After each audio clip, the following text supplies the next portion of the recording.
Morning बच्चों, कैसे हैं आप बच्चों। आज की इस क्लास में हम लोग बात करेंगे अकाउंट्स की, अकाउंटिंग की शुरुआत करेंगे और बेसिक से जानेंगे अकाउंट्स क्या है। और बच्चों इस बात की मैं आपको गारंटी देता हूं कि अगर कोई व्यक्ति नॉन कॉमर्स का है, यानी वो साइंस से आता है या आर्ट्स से आता है या फिर कॉमर्स के बारे में कुछ भी नहीं जानता, या फिर आपने अभी 10th क्लास पास की है और आप अभी 11th क्लास में आए हैं, अकाउंट्स आपके लिए एक कंप्लीटली डिफरेंट सब्जेक्ट है जिसके बारे में आपने आज से पहले ना कभी देखा ना कभी सुना होगा कि हाँ कॉमर्स होती है, अकाउंट्स होती है, बट एग्जैक्टली क्या होती है, कैसे काम करती है। तो बच्चों आज की इस क्लास को देख लेने के बाद और सुन लेने के बाद, समझ लेने के बाद आपका अकाउंट्स में इंटरेस्ट बढ़ना शुरू हो जाएगा पक्के से। तो चलिए शुरुआत करते हैं अकाउंटिंग की जर्नी की। बच्चों हमारी जो धर्म ग्रंथ है, जो हमारे स्क्रिप्चर्स है, उनमें ऐसा लिखा हुआ है कि जिस पृथ्वी पर हम लोग रहते हैं, जिस पृथ्वी पर, जिस धरती पर, जिस अर्थ पर हम लोग रहते हैं, उसको भगवान शेषनाग ने अपने फन पर इस तरीके से थाम रखा है।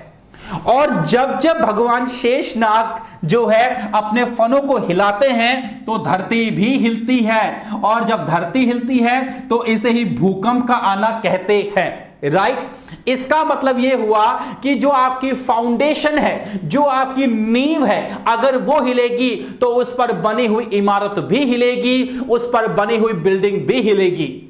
इसका मतलब यह भी तो हुआ कि अगर आपकी जो फाउंडेशन है, जो आपकी नींव है, इफ दैट इज स्ट्रांग, अगर वो मजबूत है, तो यकीन मानकर चलिएगा उस पर जो इमारत, उस पर जो बिल्डिंग बनाएंगे आप, उस पर जो गगनचुंबी इमारत यानी स्काई स्क्रैपर्स बनाएंगे, वो बहुत ही मजबूत बनेगी।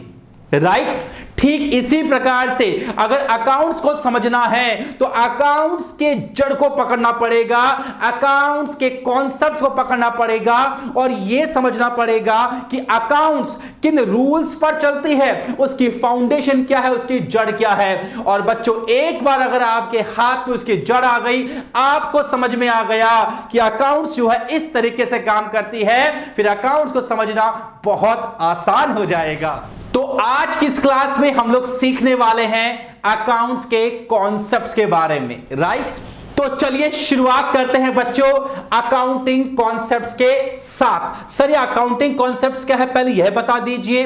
बच्चों अकाउंटिंग कॉन्सेप्ट का मतलब है कि हम जितने भी अकाउंटिंग करने वाले हैं, चाहे 11th में, चाहे 12th में, चाहे B Com, M Com, CA, CS, CMA, CFA, चाहे कोई सा भी आप अकाउंटिंग का कोर्स ले लीजिएगा, उन सब के पीछे, उन सब के नीचे जो फाउंडेशन होगी वो अकाउंटिंग कॉन्सेप्ट्स की ही होगी। उसमें जो कुछ भी आप कर रहे होंगे, कहीं ना कहीं अकाउंटिंग के किसी ना किसी कॉन्सेप्ट को फॉलो करते हुए कर रहे होंगे। तो सर वो अकाउंटिंग के कॉन्सेप्ट्स कौन कौन से हैं, आइए हम समझते हैं अकाउंटिंग के उन कॉन्सेप्ट्स को वन बाय वन। तो आइए बच्चों अब जान लेते हैं कि वो अकाउंटिंग के कॉन्सेप्ट्स कौन कौन से हैं जिन पर पूरी अकाउंटिंग बेस्ड होती है। तो बच्चों पहला ऑप्शन आपके सामने आ रहा है सेपरेट लीगल एंटिटी कॉन्सेप्ट। ये आपका पहला कॉन्सेप्ट है जो कि बहुत इंपॉर्टेंट है। जो सेकंड कॉन्सेप्ट आपके पास है वो है money measurement concept. Concept number जो थर्ड है आपके पास वो है accounting period concept. Concept number 4th है आपके पास going concern concept. Concept number 5th है आपके पास अक्रूवल कॉन्सेप्ट। और कॉन्सेप्ट नंबर 6 है कंसिस्टेंसी कॉन्सेप्ट। कॉन्सेप्ट नंबर 7 है ड्यूअल एस्पेक्ट कॉन्सेप्ट। और कॉन्सेप्ट नंबर 8 कॉस्ट कॉन्सेप्ट। उसके बाद आपके पास है रेवेन्यू रिकॉग्निशन कॉन्सेप्ट। उसके बाद 10th आपके पास है मैचिंग कॉन्सेप्ट। और फिर आपके पास है 11th नंबर का ऑब्जेक्टिविटी कॉन्सेप्ट। तो बच्चों ये जो 11 कॉन्सेप्ट्स है ये बहुत बहुत बहुत इंपॉर्टेंट है। इनके अलावा कुछ कन्वेंशंस भी होते हैं लेकिन वो इतने इंपॉर्टेंट नहीं माने जाते। लेकिन ये जो सारे आपके कॉन्सेप्ट बोर्ड पर लिखे हुए हैं बच्चों, बस इन्हीं पर पूरी अकाउंटिंग बेस्ड होती है। तो अब हम लोग वन बाय वन इन सारे कॉन्सेप्ट्स को सीखने की कोशिश करेंगे। तो चलिए बच्चों शुरुआत करते हैं सबसे पहले सबसे ज्यादा इंपॉर्टेंट कॉन्सेप्ट के बारे में, और उस कॉन्सेप्ट का नाम है हमारे पास में separate legal entity concept. Concept का नाम मैंने ऊपर लिखा हुआ है, सेपरेट लीगल एंटिटी कॉन्सेप्ट। और बच्चों ये कॉन्सेप्ट क्या कहता है, राइट? ये कॉन्सेप्ट कहता है कि बिजनेस और बिजनेसमैन ये दो अलग अलग बातें हैं, और हम जो भी अकाउंटिंग करते हैं वो अकाउंटिंग हम लोग बिजनेस को ध्यान में रखकर करते हैं, बिजनेसमैन को ध्यान में रखकर नहीं करते। This is very very important concept. यहां पर मैंने मुकेश अंबानी का फोटो लगाया है जब उन्होंने जियो को लॉन्च किया था। तो जब आपने देखा कि 2016 में जब मुकेश अंबानी ने जियो को लॉन्च किया था, जब सबको डेटा फ्री में देने का वादा किया गया था और दिया भी गया था, तो इस केस में हम लोग अगर देखें तो जब मुकेश अंबानी ने जियो को लॉन्च किया तो हुआ क्या होगा, यानी मुकेश अंबानी जो है वो एक बिजनेसमैन है, right? Yes, Mukesh Ambani is businessman, और इस बिजनेसमैन ने क्या किया होगा, जियो नाम का बिजनेस स्टार्ट किया होगा। यस सर, बात करेक्ट है, बात करेक्ट है, राइट? तो हमें अगर अकाउंटिंग करनी है तो हमें अकाउंटिंग मुकेश अंबानी भाई साहब को ध्यान में रखकर नहीं करनी है। हमें मुकेश अंबानी भाई साहब से कोई मतलब भी नहीं है, हमें जो मतलब है वो हमें मतलब है जियो से। हमें जियो की अकाउंटिंग करनी है, क्योंकि सेपरेट लीगल एंटिटी कॉन्सेप्ट हमको यही कहता है कि बिजनेसमैन और बिजनेस ये दो अलग अलग बातें हैं, और हम जो भी अकाउंटिंग करते हैं वो बिजनेस को ध्यान में रखकर करते हैं, बिजनेसमैन को ध्यान में रखकर नहीं करते। सो आई बिलीव ये कॉन्सेप्ट जो है आपको बहुत बेहतर रूप में समझ में आ गया होगा। तो बच्चों अब बात करते हैं अगले कॉन्सेप्ट के बारे में, और इसका नाम है मनी मेजरमेंट कॉन्सेप्ट। यानी जिस चीज को मनी में मेजर कर सकते हो, जिस चीज को पैसे में कन्वर्ट कर सकते हो, जिस चीज की वैल्यू पता कर सकते हो कि इसकी वैल्यू 100 रुपए की है कि 1000 रुपए की, 1 लाख रुपए की है, केवल उसी चीज को अकाउंट्स में यानी अकाउंटिंग में आने का हक है, बाकी किसी भी चीज को आने का कोई हक नहीं है। आपके इमोशंस की कोई वैल्यू अकाउंट्स में, अकाउंटिंग में नहीं होती। इसको समझाने के लिए मैंने यहां पे एक इमोजी बनाया है, आप देखिएगा एक इमोजी है और ये बहुत खुश मिजाज इमोजी मैंने यहां पर बनाया है। अब आप मुझे बताइए कि ये जो बंदा इतना हंस रहा है, इतना खुश है, अब आप मुझे बताइए कि ये कितना खुश है। अब आप कहोगे सर ये काउंट कैसे करेंगे, काउंट कैसे करेंगे? काउंट नहीं कर सकते ना कि कितना खुश है, इसको काउंट नहीं कर सकते ना, है ना? तो ये अकाउंट्स में नहीं आएगा। अब आप मुझे बताइए ये बंदा दुखी है यहां पर, अब ये बंदा कितना दुखी है ये बताइए। सर दुखी है ये पता है, कितना दुखी ये कैसे बताएं? काउंट नहीं कर सकते ना, मेजर नहीं कर सकते ना, पैसे में काउंट नहीं हो सकता ना, तो अकाउंट्स में नहीं आएगा। लेकिन इस बंदे के पास में 200 के 2 नोट है और एक 50 का नोट है, कितना अमाउंट हो गया सर? 450 हो गया।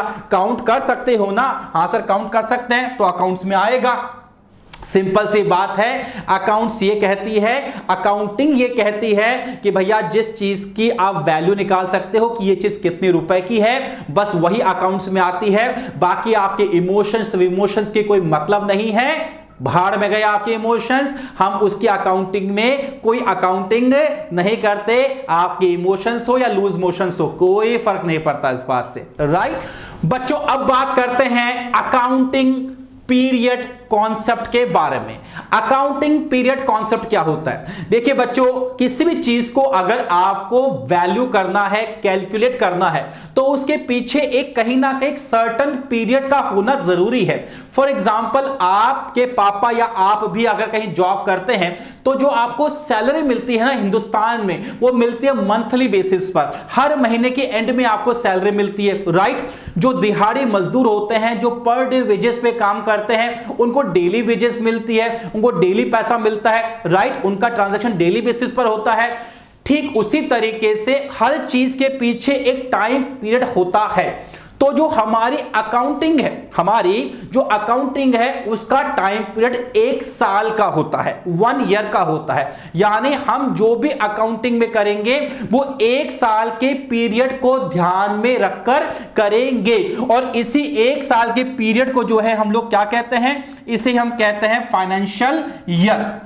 इस 1 साल के पीरियड को हम लोग क्या कहते हैं, फाइनेंशियल ईयर कहते हैं। और हमारा जो फाइनेंशियल ईयर है वो शुरू कहां से होता है, वो हमारा शुरू होता है 1 अप्रैल से।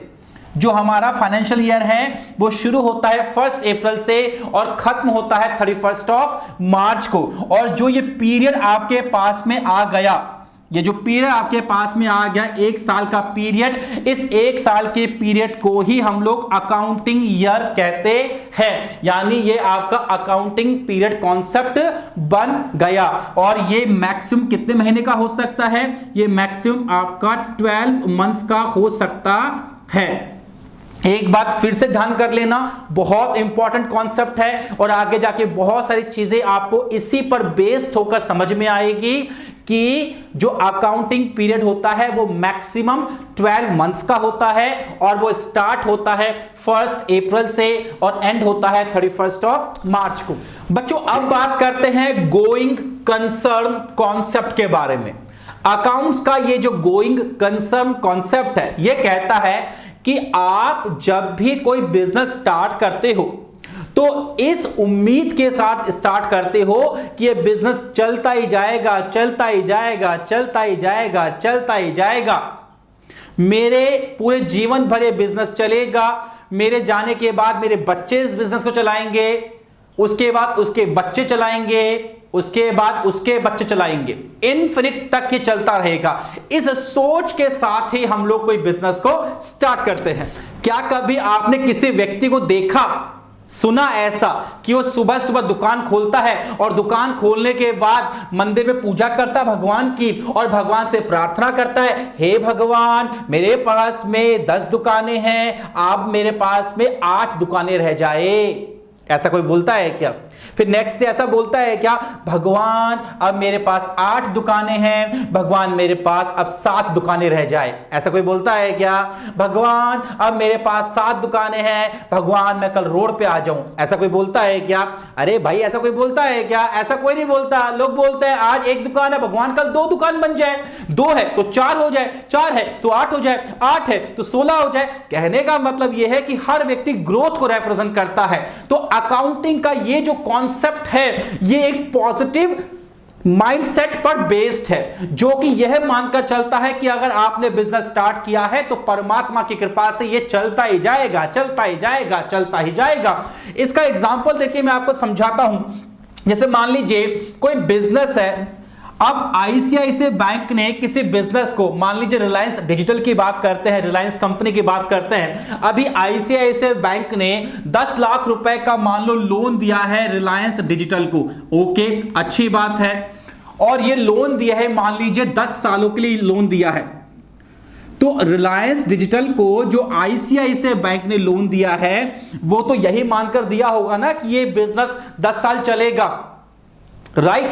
अगर आईसीआईसीआई बैंक को मालूम पड़ जाए कि ये बिजनेस तो कल बंद होने वाला है तो क्या आईसीआईसीआई बैंक रिलायंस डिजिटल को 10 साल के लिए लोन देगा?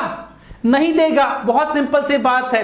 तो अकाउंटिंग का ये कॉन्सेप्ट कहता है कि हम जो भी अकाउंटिंग करेंगे वो यह मानकर करेंगे कि हमारा बिजनेस अगले साल, उससे अगले साल, उससे अगले साल चलता ही रहेगा। बच्चों अब हम लोग बात करते हैं अक्रूवल कॉन्सेप्ट के बारे में। बहुत इंपॉर्टेंट कॉन्सेप्ट है। अक्रूवल कॉन्सेप्ट हमसे ये कहता है कि भाई अगर ट्रांजैक्शन हो गया, अगर ट्रांजैक्शन हो गया, अब चाहे वो ट्रांजैक्शन जो हुआ है, चाहे उसका पैसा आपको मिला हो, चाहे उसका पैसा आपको नहीं मिला हो, वो अकाउंटिंग में आएगा, मतलब आएगा।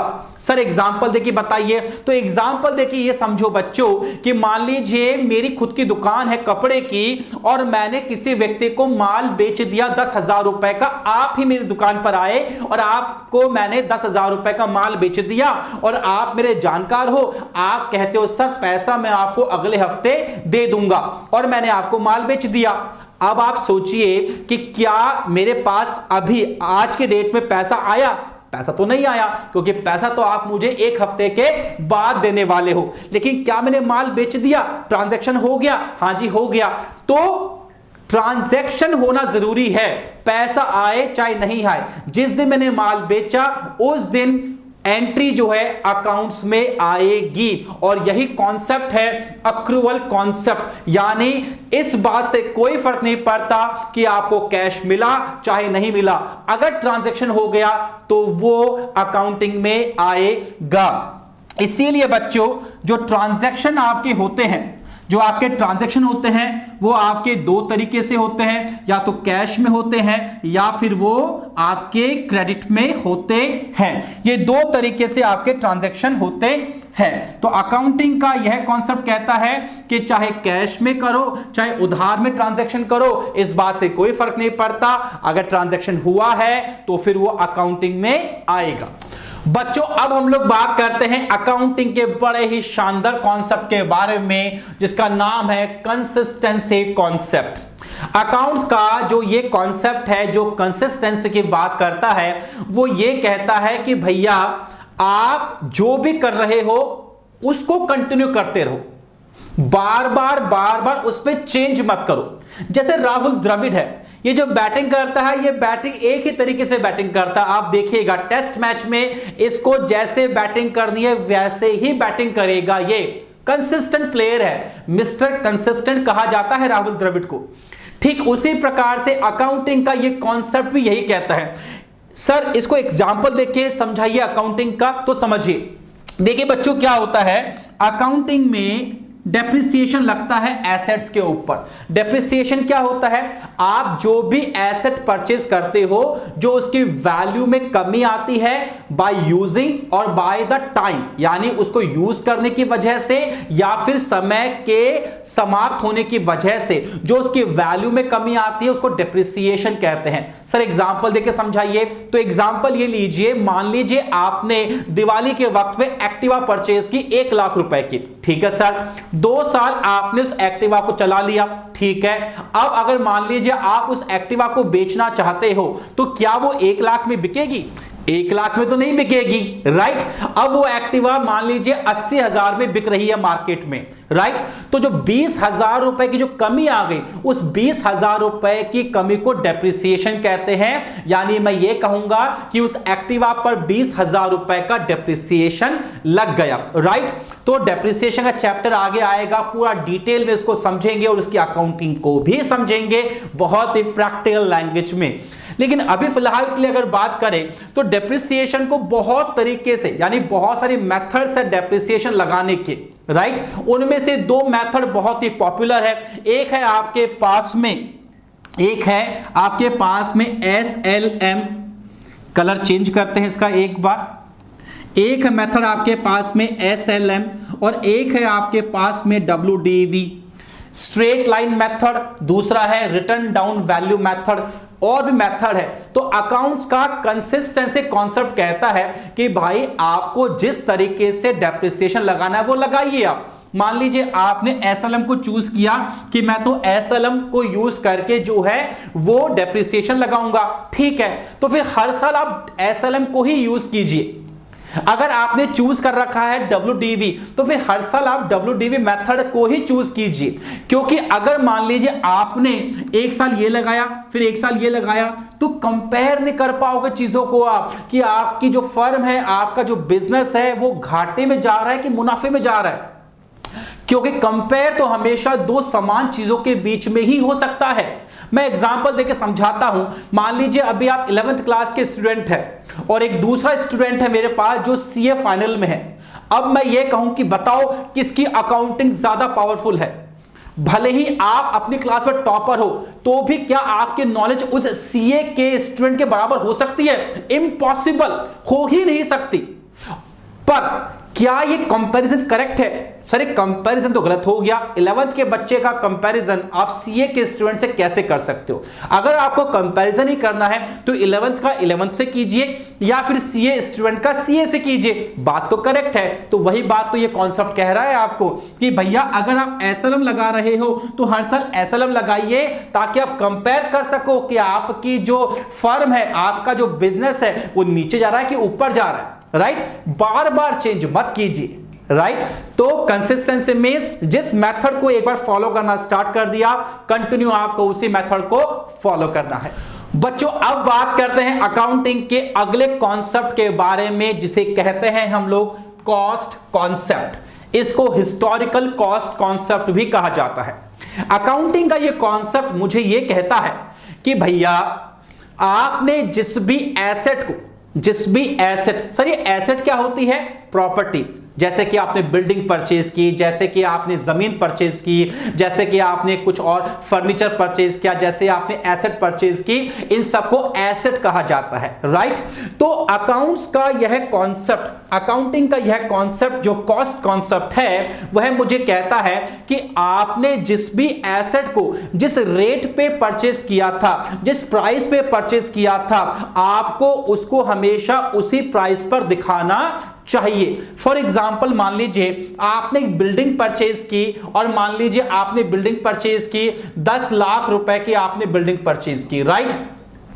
तो फिर आपको अपनी बुक्स मतलब अकाउंटिंग में, तो आपको अपनी अकाउंटिंग में इसकी वैल्यू को 10 लाख रुपए पर ही दिखाना चाहिए। यह होता है इसका कॉस्ट कॉन्सेप्ट। एक बात और समझ लीजिए बच्चों कि किसी भी एसेट को परचेज करने पर उसको जहां से परचेज किया है वहां से अपने बिजनेस में लाने तक जो किराया भाड़ा लगेगा, उसको इंस्टॉल करने में या उसको रिपेयर करने में जो भी सारे आपके एक्सपेंसेस होते हैं वो हमेशा एसेट की कॉस्ट में आपको ऐड कर देने हैं। मान लीजिए 10 लाख रुपए की बिल्डिंग परचेज की, उस पर मान लीजिए 1 लाख रुपए का आपने ब्रोकरेज पे कर दी, और मान लो उसके ऊपर रजिस्ट्रेशन के नाम पे आपने 2 लाख रुपए खर्च कर दिए, तो फिर ये आपकी बिल्डिंग जो है वो हो गई 13 लाख रुपए की।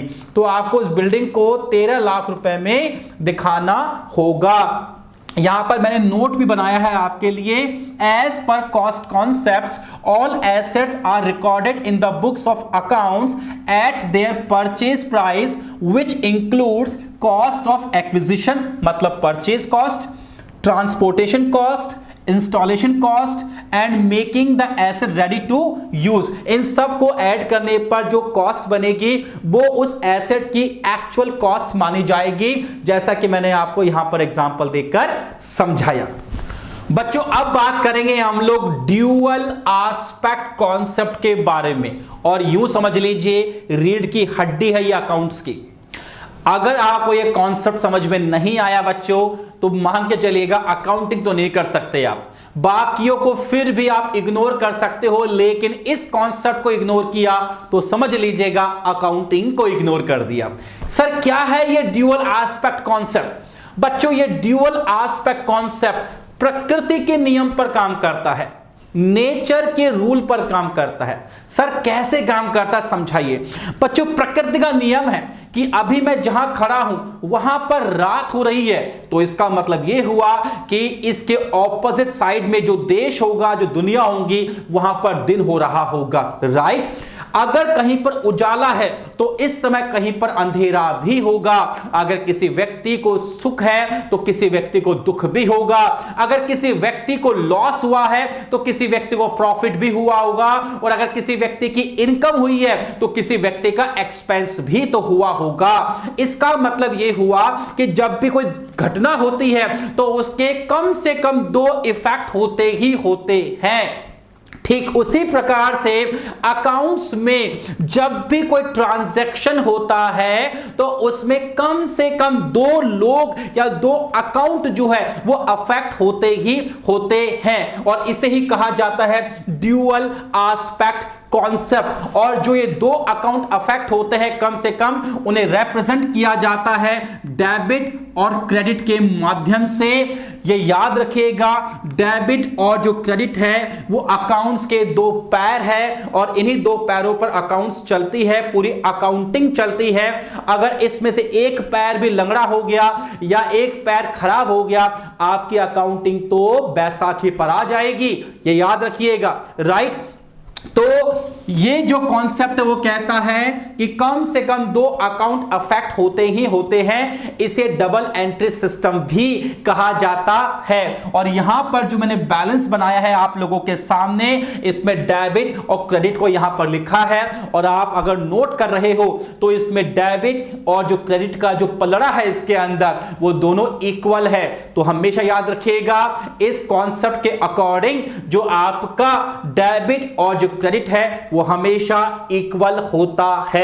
क्योंकि अगर मान लीजिए इस कोर्स को परचेज करने में आपने 5,000 रुपए दिए हैं तो आपका एक्सपेंस हुआ 5,000 रुपए का, तो ये 5,000 रुपए मेरे पास आएंगे तो मेरी इनकम भी तो 5,000 रुपए की होगी, राइट। तो जितने रुपए का एक्सपेंस हुआ उतने रुपए की इनकम हुई, यानी कोई अकाउंट जितने अमाउंट से डेबिट हुआ उतने ही अमाउंट से वो क्रेडिट भी होगा। यही है आपका ड्यूअल एस्पेक्ट कॉन्सेप्ट। और हम आगे जितने भी क्वेश्चंस एग्जांपल्स करने वाले हैं वो सभी इस पर बेस्ड होने वाले हैं। बच्चों अब हमारा जो अगला कॉन्सेप्ट है वो है रेवेन्यू रिकॉग्निशन कॉन्सेप्ट। अकाउंट्स का यानी अकाउंटिंग का ये जो रेवेन्यू रिकॉग्निशन कॉन्सेप्ट है ये हमसे कहता है कि आपका प्राइमरी फोकस इस बात पर होना चाहिए कि आपने इनकम कब अर्न की, आपने इनकम कब अर्न की, यहां पर आपका प्राइमरी फोकस होना चाहिए। फॉर एग्जांपल मान के चलते हैं कि आज मान लीजिए 20 तारीख है और 20 तारीख को मैंने सेल की और पैसा मेरे पास पता नहीं कब आएगा, 25 को आएगा, 30 को आएगा, कभी भी आए, उससे कोई मतलब नहीं है। लेकिन अगर आपने आज 20 तारीख को सेल की तो आपने इनकम तो आज ही कमा ली। तो यहां पर 20 जो डेट है वो बड़ी इंपॉर्टेंट हो जाएगी रेवेन्यू रिकॉग्निशन कॉन्सेप्ट के थ्रू। इसके अलावा मान लीजिए आपने कोई भी एक्सपेंस भी अगर किया है और अगर वो एक्सपेंस जो है अभी का नहीं है, अगले साल का है, लेकिन आपने उसका पेमेंट अभी कर दिया है तो भी वो इस साल का नहीं माना जाएगा अकाउंट्स में। और बच्चों इसी पर बेस्ड होती है चार चीजें अकाउंट्स में, जिसे मैं अकाउंट्स के चार चिक्कू कहता हूं। ये चार चिक्कू का नाम क्या है सर? एक का नाम है अक्रूड इनकम, एक का नाम है आउटस्टैंडिंग एक्सपेंसेस, एक का नाम है अनअर्न्ड इनकम और एक का नाम है प्रीपेड एक्सपेंसेस। ये चारों कॉन्सेप्ट जो है वो इसी रेवेन्यू रिकॉग्निशन कॉन्सेप्ट के थ्रू रन होते हैं। तो जब हम लोग आगे उनके बारे में बात करेंगे, उनकी अकाउंटिंग करेंगे, वहां पर ये आपको बहुत बेहतर रूप में समझ में आ जाएंगे। बच्चों अब हम लोग बात करते हैं अकाउंटिंग के अगले कॉन्सेप्ट के बारे में जिसका नाम है मैचिंग कॉन्सेप्ट। अकाउंटिंग का यह कॉन्सेप्ट मुझे कहता है कि भैया जो भी आपने इनकम कमाई है, जो भी आपने इनकम कमाई है, उस इनकम को कमाने में जो जो आपने एक्सपेंसेस आपने किए हैं वो सब उसके साथ में मैच होने चाहिए। जैसे कि मान लीजिए ये कोर्स जो है आपने परचेज किया, मान लीजिए 5,000 रुपए में आपने ये कोर्स परचेज किया तो मेरे पास इनकम कितनी आ गई? 5,000 रुपए की इनकम आ गई। लेकिन 5,000 रुपए की इनकम को कमाने के लिए मैंने कितने सारे एक्सपेंसेस किए हैं, वो सारे एक्सपेंसेस इस इनकम के साथ में मैच होने चाहिए कि भैया 5,000 रुपए कमाने के लिए मैंने इतने रुपए इसमें खर्च किए, इतने रुपए इसमें खर्च किए, इतने रुपए इसमें खर्च किए, इतने रुपए इसमें खर्च किए, राइट। तो मान लीजिए 5,000 रुपए कमाने में मैंने 4,000 रुपए खर्च किए तो जो मेरा प्रॉफिट आएगा वो कितना आएगा? 1,000 रुपए का मेरा प्रॉफिट एक कोर्स पर निकल कर आएगा। बस यही है आपका मैचिंग कॉन्सेप्ट जो कहता है कि आपको इनकम में से हमेशा एक्सपेंसेस को लेस करना चाहिए, तभी आपको मालूम पड़ पाएगा कि आपका एग्जैक्टली प्रॉफिट कितना है। बच्चों अब बात करते हैं आखिरी कॉन्सेप्ट के बारे में जिसका नाम है ऑब्जेक्टिविटी कॉन्सेप्ट। अब सर ये ऑब्जेक्टिविटी कॉन्सेप्ट क्या कहता है?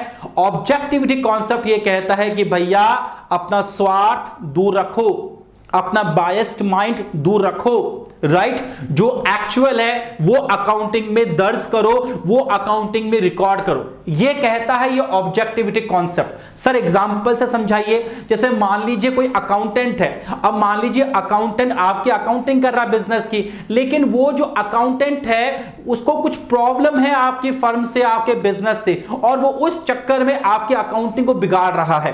तो आप समझिएगा कि जो भी आपने अकाउंटिंग की, क्या वो करेक्ट है? क्या करेक्ट तो नहीं है। या मान लीजिए जो बिजनेस के ओनर्स हैं उन्होंने अकाउंट्स में कुछ गड़बड़ी करवा दी ताकि उनको फायदा हो सके किसी भी रूप में मान लीजिए, तो जो अकाउंटिंग होगी क्या वो अकाउंटिंग प्रॉपर होगी? क्या प्रॉपर नहीं होगी?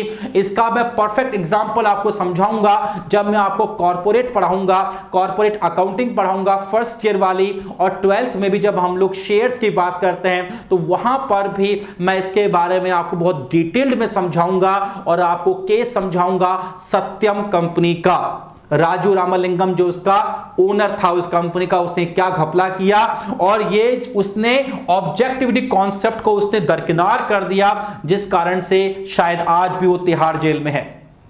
राइट?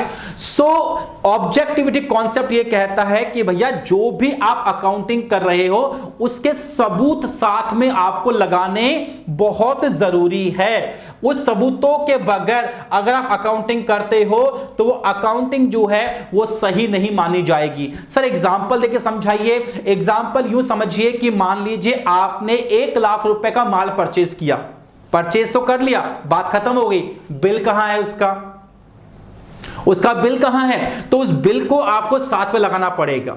मान लीजिए आपने कोई एसेट परचेज की, आपने दिखा दी कि भाई हमने 10 लाख रुपए की बिल्डिंग परचेज की या 10 लाख रुपए की जमीन परचेज की, आपने अकाउंटिंग में दिखा तो दिया, लेकिन उसके रजिस्ट्रेशन का, उसकी रजिस्ट्री के डॉक्यूमेंट्स कहां है? तो जो भी चीज आप दिखा रहे हो वो बाकायदा वेरीफाइड होनी चाहिए डॉक्यूमेंट्स के थ्रू, उसके सपोर्टिव डॉक्यूमेंट्स आपको उसमें लगाने चाहिए, तभी जो अकाउंटिंग का जो मेन ऑब्जेक्ट है कि सही पिक्चर पेश करना आपकी अकाउंटिंग की, आपकी फर्म की, आपके बिजनेस की, वो पूरा हो पाएगा। राइट बच्चों? तो ये सब थे हमारे अकाउंटिंग कॉन्सेप्ट्स, और आई बिलीव मैंने बहुत शॉर्ट लैंग्वेज में बिना टाइम खराब किए एक एक चीज को आपको बहुत बेहतर तरीके से समझा दिया है। अगर आपको आज की यह वीडियो पसंद आई है तो लाइक कर दीजिएगा, शेयर कर दीजिएगा और सब्सक्राइब करना बिल्कुल मत भूलिएगा। मिलते हैं अगली क्लास में अगले अकाउंटिंग ग्लॉसरी के साथ में, अकाउंटिंग वर्ड्स के साथ में। तब तक स्वस्थ रहिए, मस्त रहिए और अकाउंट्स मेरे साथ पढ़ते रहिए।